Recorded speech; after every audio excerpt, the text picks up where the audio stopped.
All right. So I'm going to start with reading just a few, small introduction. Hello and welcome to the Ropes Cast, the independent voice of the Middle East. I'm Ksenia Svetlova. Ropes stands for the Regional Organization for Peace, Economics and Security. We are a young organization that works to lay the groundwork for a post-conflict Middle East by connecting forward-thinking Israeli, Palestinian, and Middle Eastern emerging leaders all across the region. We share a holistic vision for the Middle East where everyone has more to win from conflict resolution and integration than to lose.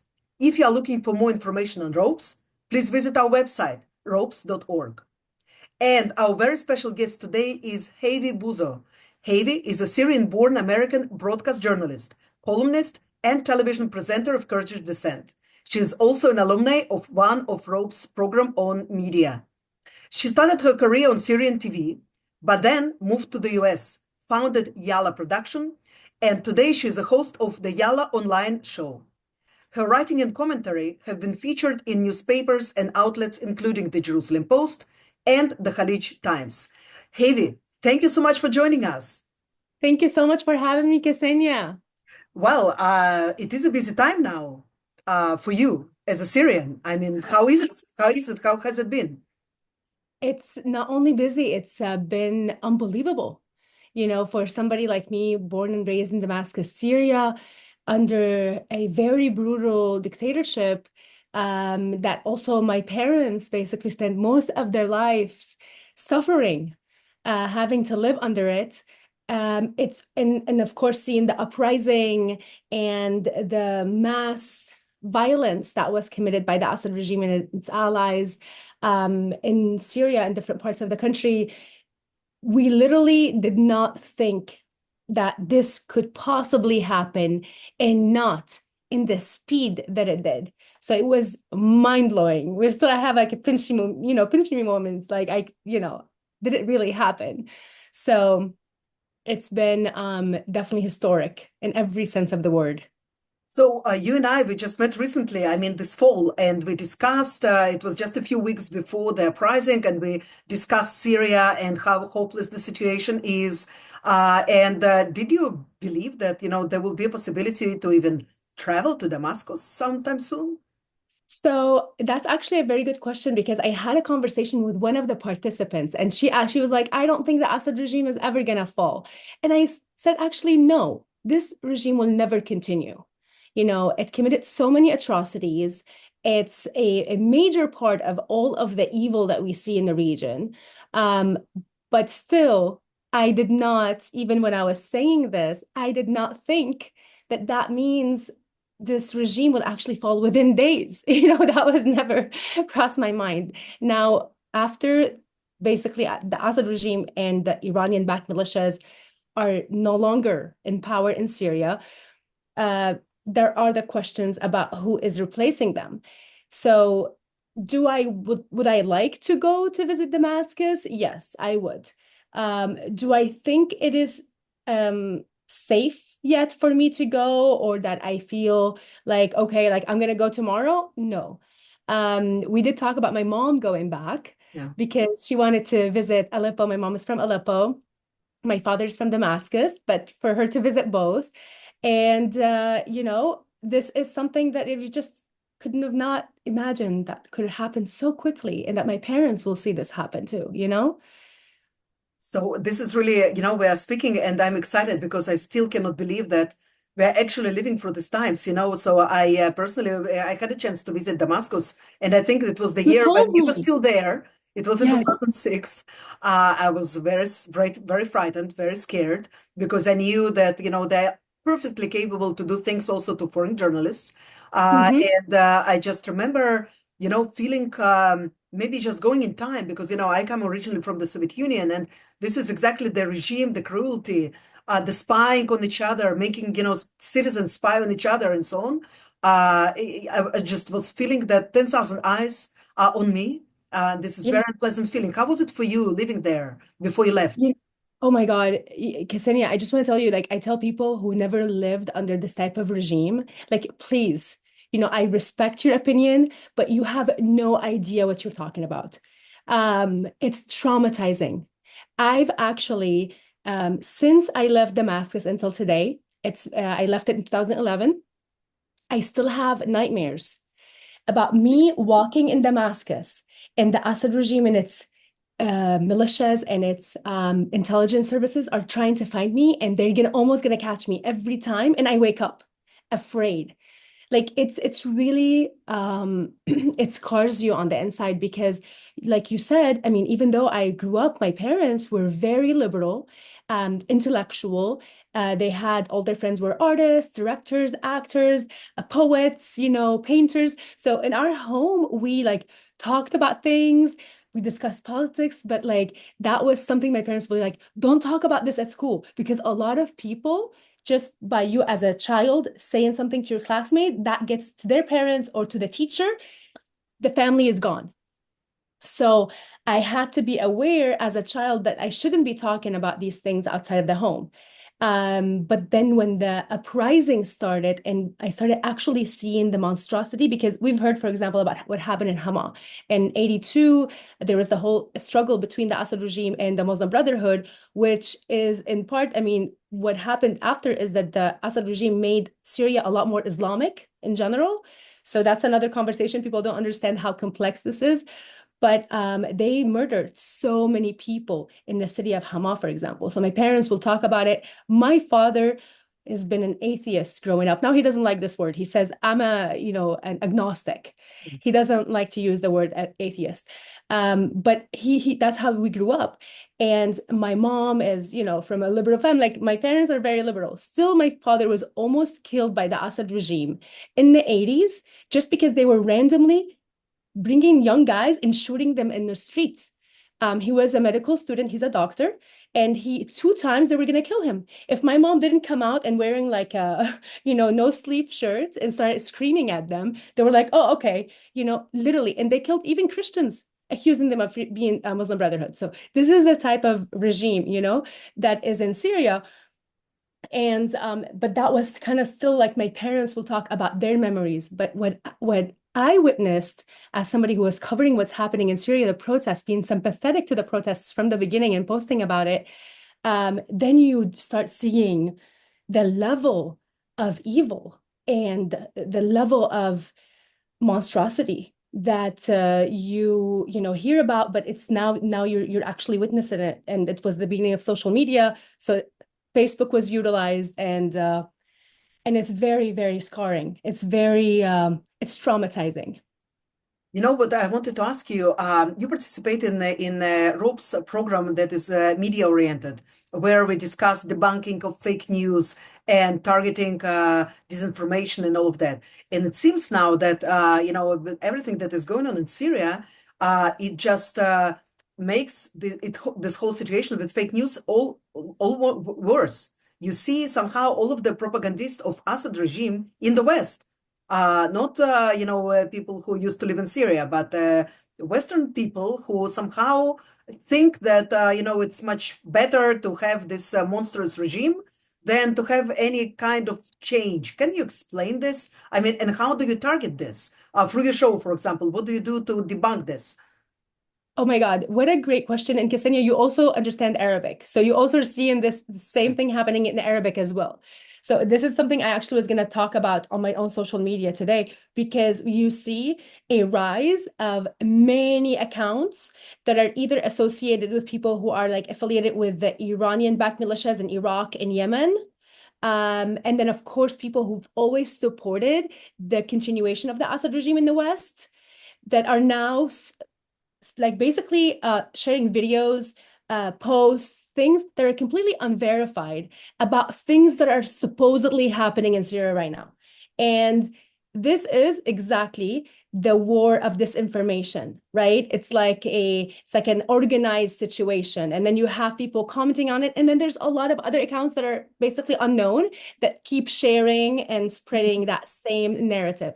So this is something to talk about. We've seen this in the war between Israel and Hamas.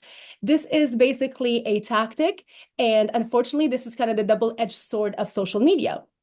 So you have the fact that people are now connected on social media, they can access information, but that this social media is now being also utilized by elements that want chaos, that want to support elements that were source of so much evil, and they are able to utilize the social media, right?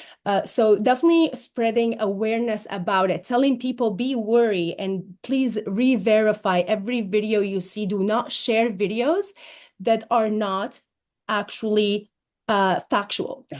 For example, there was a lot of videos that were shared about on Gaza that were actually happening in Syria. And then you can search the history of that video and you see that this happened in Idlib, this happened in Aleppo. Same thing is happening right now. They're saying about like basically the atrocities committed against minorities. And I've been in touch with people from minority groups in Syria now that I'm checking on to see how they're doing. I don't hear anything from them, but I see those videos. A lot of these videos are not actually true. Now, Genuine. yes, not genuine, Yeah. because they're from other parts of the world in different times in history. So verifying that is very important. Now, of course, these things might happen, and then you also want to be on top of it. Like, I'm not saying that we should not be worried about minorities. We should. So that's another story. But yes, there is a disinformation war that's happening right now as we speak. It's really hard for me to understand this mentality. And in fact, we are dealing with it also in Israel. When people say, well, yes, it was a horrible regime, but certainly something that will come after will be even worse. So it's better to leave whatever, we had intact and prevent any kind of change. Can you even explain it, because, you and I, we don't know what will happen next to Syria, and we will talk about it in a minute. Yes. What are the perspectives? What are the opportunities? Yes. But in any case, you find mass graves of thousands and thousands of people, and you still say, well, it's better to keep this alive, so yeah. How do you feel? Look, I think that they're absolutely right to worry about what's next. I would not say that I am not personally worried about what's next. That said, we have to remember who the Assad regime is. The Assad regime is a regime that is not only dictatorial, oppressive, bloody, all of the above. It's a regime that utilized radical Islam and extremism, both Shia and Sunni, throughout its existence. I talked about what happened after the Muslim Brotherhood and how the Assad regime made Syria more Islamic, and this is something my parents would always talk about, like growing numbers of mosques, making all the women have to have religious classes. It's just basically radicalizing the country. Yeah. So that was something that was done systematically by the Assad regime. The Assad regime and the Iranian regime, the Islamic Republic of Iran, they both funded, trained, and sent Al-Qaeda fighters into Iraq, murdering thousands of American soldiers and hundreds of thousands of Iraqi civilians. As a child, I would hear sometimes, because as you know, in this type of regime, the Friday prayer, the sheikh, what he would say is basically what the Assad regime would tell them to say. So they were handed a piece of paper to read it as their Imam khutbah. Okay. Mm-hmm. The sermon. Mm-hmm. Yes, exactly. So they will be calling for jihad in Iraq and telling young guys to go to the board, to an area in Damascus, in Al-Mazzeh or Al-Muhajirin, two areas, and they will have buses there waiting for them. They will take them to the Iraqi borders, train them, fund them, and arm them, and send them into Iraq. By the way, Al-Golani is one of the people who was probably recruited that way by the Assad regime. So just to understand what our regime, this is the regime that supported Hezbollah, completely making it dominate actually different parts of Syria, making Syria into a training ground and a camp for all types of Iranian-backed terrorist militias that are sectarian and violent and really monstrous. And we know what they were trying to do, which is attack Israel from Syria. So Syria was basically their playground. And they also supported Hamas and the Islamic Jihad. So Hamas and Islamic Jihad had operations inside of Damascus. I mean, you're talking about a regime that you could not have any worse player. Yes, we have concerns about the future, but I think getting rid of this source of evil is going to make us be able to confront any other evil that might come next a lot easier. So now, I think that, what is different now, that right now Syrians and also neighbors of Syria finally have a chance to make things better. And maybe, again, Murphy's Law, we know how things happen in the Middle East. Usually it's going from bad to worse, that's right, but at least there is a chance to make things right. So this is what I want to talk to you about next, about Syria and its neighbors. And let's start with Israel, because there was a lot of concern in Israel about the radical groups that are taking over. It's been a few weeks. We saw how the IDF destroyed most of the weapons in Syria. It's weapon depots and chemical weapons that Assad was not supposed to have, according to the agreement of 2013. Yeah. Yeah, and I see people having a meltdown in the West over, oh, Israel is bombing, the, weapon depots and the chemical laboratories of Assad. Oh my God. So, from what you hear, Hayvi, because you have this direct access to Syrian people, Yeah. that you know, that you trust, what is the feeling about that? First of all, I think for many Jews in general, Israelis also, it's important to understand, do Syrians hate Israelis? Do they hate Jews? What is the feeling in general towards all of these issues? Okay, so it's let me tell you that there is definitely a trend that is happening in Syria where more and more people are talking about wanting peace with Israel. So this is definitely the trend, okay? So more voices, more people are talking about wanting peace with Israel, and they don't want to be in part of any more wars in the future. They want to live in peace, okay? Uh, and this is ongoing and it's happening. And to me, as somebody who that's what I believe in, and I want to work on promoting the peace, this is very, very hopeful. Now, there were voices who were saying, oh, but Israel now is like bombing Syria, right? And then there are channels, unfortunately, in the media that are trying to promote this agenda. However, there are other voices in Syria that are saying, we actually do not want to have chemical weapons. We do not want to have any of those military capabilities. They were happy with the decision by this new leadership that they were saying, okay, we don't want to draft, like military draft, the kind of mandatory one anymore. People were happy, right? Like, so you're seeing people are saying, like, you know Relief. what, we don't want to be part of any more of any like military, any fighting. We want peace. So this is what's dominating the conversation in Syria, which is really, really historical. And Inspiring. I very inspiring because of the fact that like they have suffered so much directly from this so-called axis of resistance. Okay, so the Assad regime is a center in this so-called axis of resistance, which is the Iranian regime. It's all backed militias, the Assad regime, of course, Hezbollah, Hamas, the Islamic Jihad. People in Syria suffered directly from them. So they are against now all of that ideology. That's why they're supporting these decisions, right? Like, and that the conversation about like, oh, we don't want to have a war with Israel. So this is what's changing, and I see it changing in a way that I haven't seen it in other country, by the way, like Arab country in the region. Now, Lebanon is another example too. A lot of voices are saying this, like, we're against Hezbollah, we want peace with Israel, get them out, we don't want that anymore. So there is a major change that is happening on the ground. Wow, this is really inspiring. And, I do believe, I remember from my own visit in the Damascus in 2006. I mean, we drove near the university where you had this Israeli flag drawn on the floor. I think it was Damascus University, but I can be wrong. I don't remember. Already, it was a long time ago. And for people to just step on it. And of course, generations of Israelis, they lived in fear of being attacked by chemical weapons and have any kind of conflict in the future. We're hoping very much that this will be no more our future and the future of the Syrian people. There were numerous initiatives. One of them, it was in 2007. It was called Midabrim im Surya, talking to Syrians. And it was oriented, of course, on having a normal conversation, which you couldn't do under Assad's regime. That is as absolutely clear, but the intentions were very well.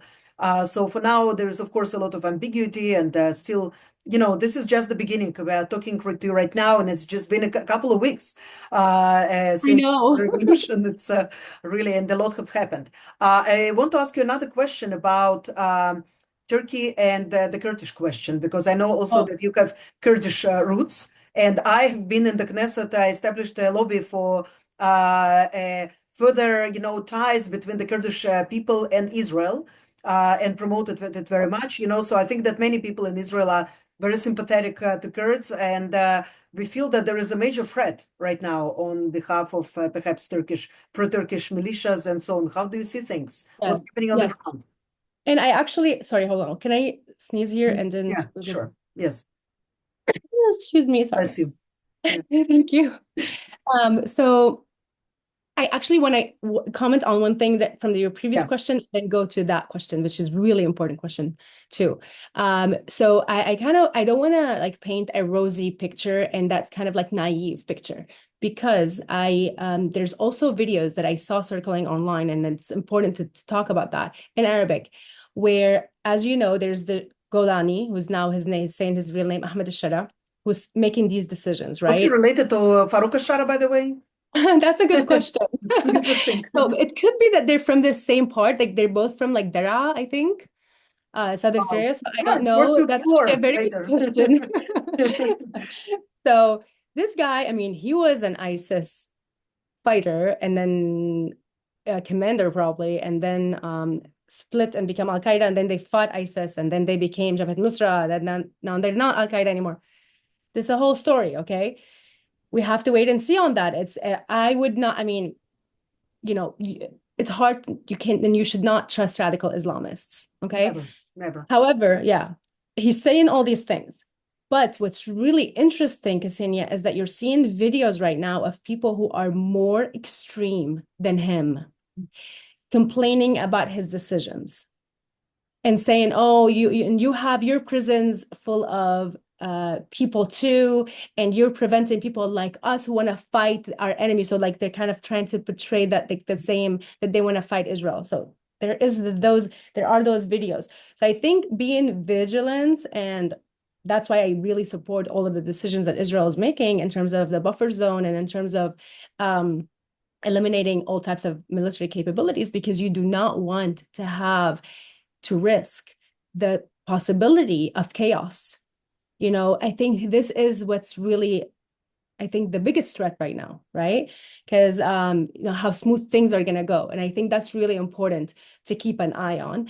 And at the same time, I wanted to mention something that was really interesting about Aleppo, because I'm going to get to the Turkey aspect. Yeah. So when the rebels went to Aleppo first, they went and they took over Aleppo city and the Aleppo citadel. The first thing they did is they put the Turkish flag, okay, on the citadel of Aleppo. People got upset about that.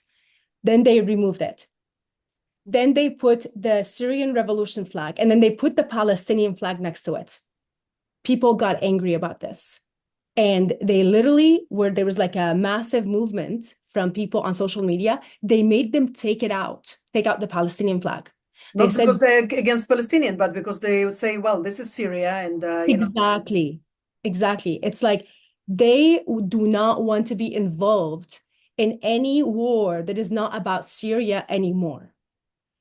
So there's that awareness. So that happened. They took it out and they kept the Syrian revolution flag. So you see a transition in terms of like the popularity level of like being, okay, like we just want to be now with this Syrian flag. Like we do not want to deal with anything else.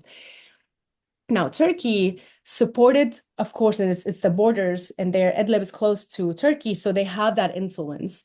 The issue with Turkey is that Turkey decided to support the radical elements rather than the Free Syrian Army. And the radical they elements, disbanded the Free Syrian Army.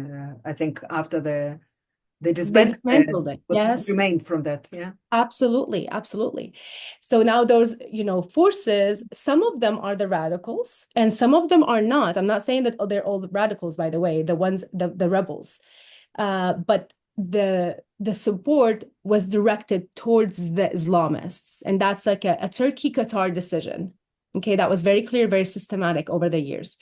There is this other element that they supported, which is called the Syrian National Army.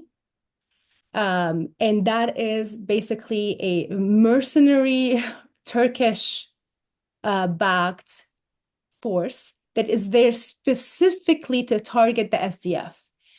SDF are the Kurds. Yes, the SDF are the Kurds, exactly. And I'm gonna tell you about the issue because it is a complex issue from both ends. And to me, I'm all about being true, and at the same time there's priorities, right? So these elements, the Syrian National Army, are hated by the populations because they've committed crimes. They are corrupt. The other forces are more disciplined. Okay, the ones who went and took over those different cities. The NSA, they're actually not disciplined. People have a lot of grievances about them. They're corrupt, all of the above. And they're there literally just to fight the Kurds. Now, the Kurds, they had the elements that were connected to the PKK, which is a problem, which been a problem for the Kurds because they have targeted Kurds historically who disagree with them. They had relationships with the Assad regime, with the Iranian regime. So they were concerning, okay? That said, after the United States became basically active in Syria, this connection between the SDF and the PKK started to get weaker and weaker. And I think that's why it's really important that the United States continues to have that presence. And not only that, because so what happened is that the US had a presence that is more kind of robust, and then it made its focus only on fighting ISIS. And that is not enough. My opinion is that the United States needs to have a more robust presence where they're actually helping and creating and supporting a civil society in these areas. And I actually said in an interview on I-24 that this will be an opportunity where Israel could help because the United States is not being as active in that part. Because if you want to actually support this area that has Kurds, that has Arabs, that has Christians, Assyrians, okay? Druze? Yeah. Druze in the south, right? Oh, you're speaking specifically about this. Yeah, I'm talking about the SDF controlled area. Right, yeah. So that's another area, of course, and we'll talk about it. But then Israel is a democracy, a country with institutions. It could actually play a very great role in helping in that sort of supporting this very important element that has not been supported because the United States shifted its focus to only fighting ISIS. Now we have a new administration coming to the White House, President Trump.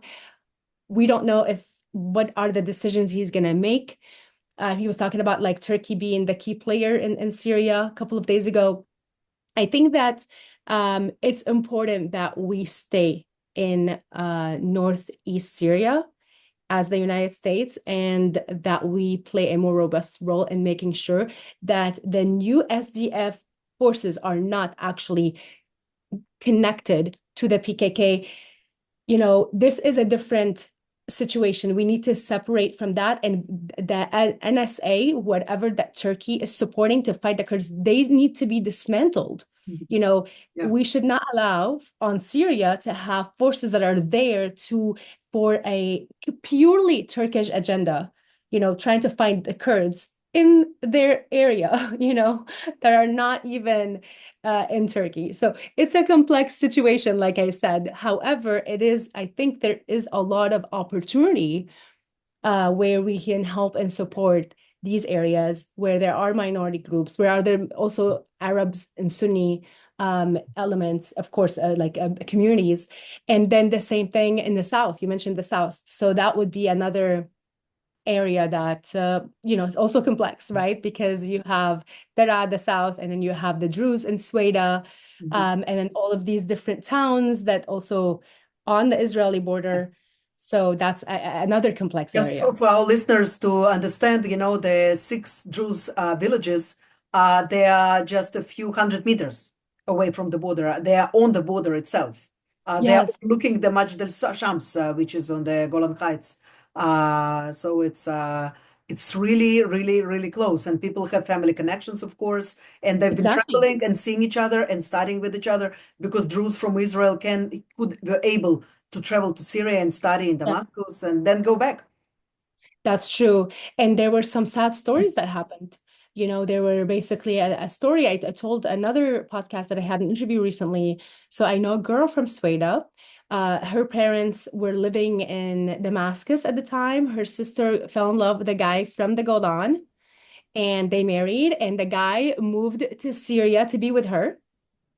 When the uprising started and the protest started also in the Druze area, this guy, even though he was not even participating, by the way, he was kidnapped because they knew that he had an Israeli, I think, passport or some sort of Even if Israeli, it's a like resident, still it's maybe really, residency. yes. Exactly.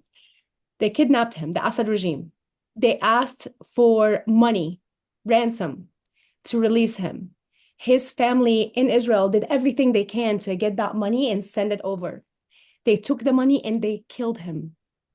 Wow. So the people are basically Yeah. suffered so much in the Druze areas too, in Syria. And like you said, there's those villages, there's that family connection, and there has to be some sort of a unique solution for these families to be able to connect and to be able to be with each other. And I don't really know the answer to that yet, but there are so many questions that are now open, for people to think about. I just really see that whatever is happening are major steps in the right direction. I'm not saying that things might not arise and conflict, but this regime had to go.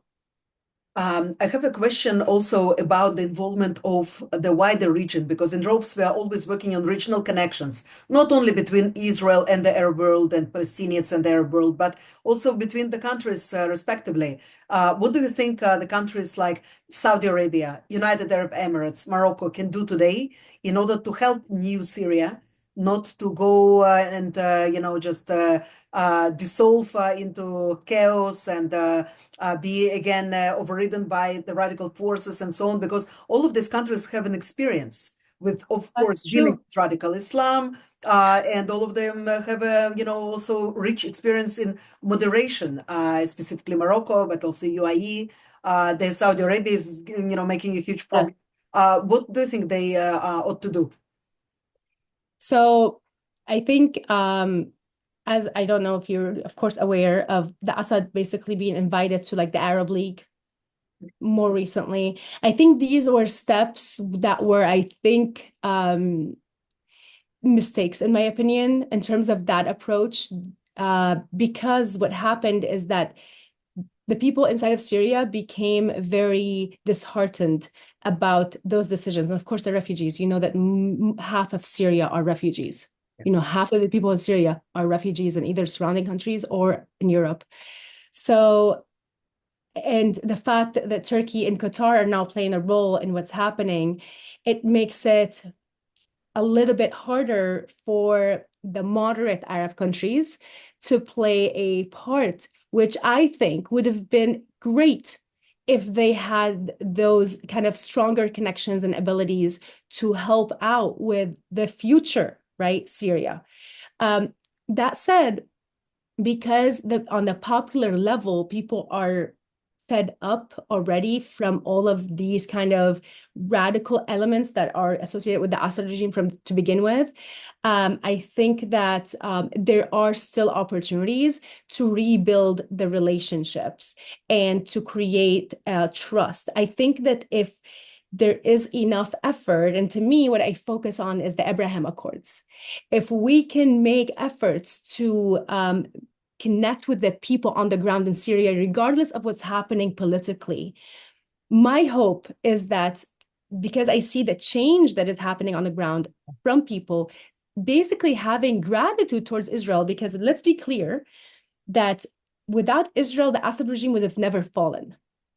Israel eliminated and dismantled all of the Iranian-backed militias in Syria, Yeah. and then dismantled Hezbollah. Well, Okay. Hayvi, I always think that they have to thank their friend Yahya Sinwar, that ignited this vicious attacks on Israel by 10/7 and Absolutely. brought to the demise of this whole pyramid. Of all of them, basically.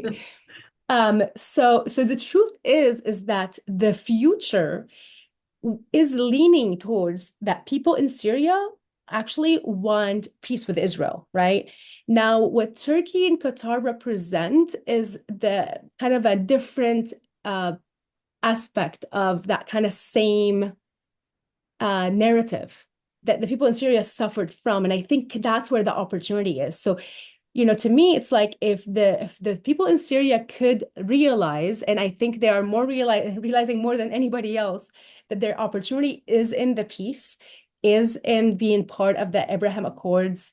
That's where their future is. I think that's where, moderate Arab countries, of course, Israel could play a very major role in making the shift. And I really think that this change will be a major determination of how things are going, which I really think that it's unfolding before our eyes. Like I see it happening. There will be an up and down, but I think that there is an opportunity for that part of the Middle East, the more hopeful, more peace-oriented part of the Middle East, to play a role in future Syria. Well, I would like, because we're approaching the end of our podcast, but not before you take us to our favorite places in Damascus or in other regions, because, for many people, not only for people in Israel, for many, Syria is kind of, it's a mystery because it was a closed country and there was a war, and you just hear, about Syria in the context of bloodshed and misery and suffering. Walk us through the beautiful Syria that you know. Oh my God. So I am in love with old cities. Okay. I really love old cities. I just feel the energy and I just connect to it so much. You've been to Damascus. Did you go to the old city of Damascus? Yes, to the market, Hamidiya and the Oh, we Umayyad did. Mosque. It's so Uh-huh. great, so beautiful, Yeah. Did you breathtaking. walk back behind the Umayyad Mosque into like the Christian part, the I, th mosque? I think so. I had very little time, but the Yeah. Umayyad Mosque. Well, Yes. I studied about it in one of my courses when I studied Middle Eastern history in Hebrew University, and I was like, I cannot believe that I'm here, and it's remarkably beautiful. I wish that would be open to all of the people from the region, from the world, to come there. Yes. So from that part, like if you go back behind like the Umayyad Mosque, like there is this pathway that is so beautiful, and you connect to the Christian part of the city, and then there's the Jewish part, by the way. So the Jewish quarter is within the old city walls, and the old city of Damascus is small, is not that big, and it's very, very ancient. So you only have these like that like diversity and basically the Abrahamic religions, like they're within the city walls and they're all there. Now, of course, that was kind of unfortunately dismantled under the Assad regime because the Jewish community was completely um, pushed away from its roots, this very ancient homeland, basically like roots. Um, but then, when you walk there, you can sense that energy. To me, I've always felt like a connection to the old city of Damascus. And Aleppo too, amazing old city, the stone houses. We just created a video about my mom. My mom was born and raised in a Jewish quarter in Aleppo, actually, even though she comes from a Muslim family. And she talked about her friends and neighbors growing up. I think that like just religious diversity and the fact that people live together at one point in history is so beautiful. For me, Jerusalem kind of reminded me of that energy in Damascus, the old city of Jerusalem. So I think that there's just so much to explore. There's so much history to uncover, things that like the Assad regime didn't only just like hid from the world, but like they actually tried to destroy. So there are so many things to be rebuilt, to be reopened to the world to see and to connect to and to learn about. And I say that this whole thing will happen only when peace comes. With peace, this will happen. And of course, there is the famous Syrian ice cream. Oh my God, yes, I love that one. By the way, it's my favorite ice cream. It's made of like ishta, which is like heavy milk, like the pure milk, and then with pistachios. It's really, really good. I think they opened a couple of places outside of Damascus. It's called Bagdash. I think there's one in the UAE. My sister told me after I went back. She was like, "Oh, there's a big dash in the UAE." I was like, "Really? Why didn't you tell me? I wanted to eat it." So, yes. Well, I just hope that there will be a day will come, and you and I would be able to travel together, perhaps also from Israel to Syria, and not only find beautiful places, but a much more peaceful, integrated Middle East. That's in ropes what we hope for. That's what we work for by connecting people, for them to understand that we have much more in common, that the things that divide us. Absolutely. I believe it will happen. I love what you guys are doing at Ropes. I think that's where our future is. and bringing people together. And I'm looking forward for me and you to walking in the Old City of Damascus together. Inshallah. Inshallah. Well, thank you very much, Hayvi. And you've been listening to the Ropescast, the independent voice of the Middle East. Our guest today was American Syrian journalist and presenter Hayvy Bouzo. We hope you enjoyed the Ropescast. Our podcast is available on Apple Podcasts, Spotify, SoundCloud, and all quality podcast platforms. We are very grateful to all our listeners in the Middle East, Europe, the US, and other parts of the world. You can support our work by small donation. More details on our website, ropes.org.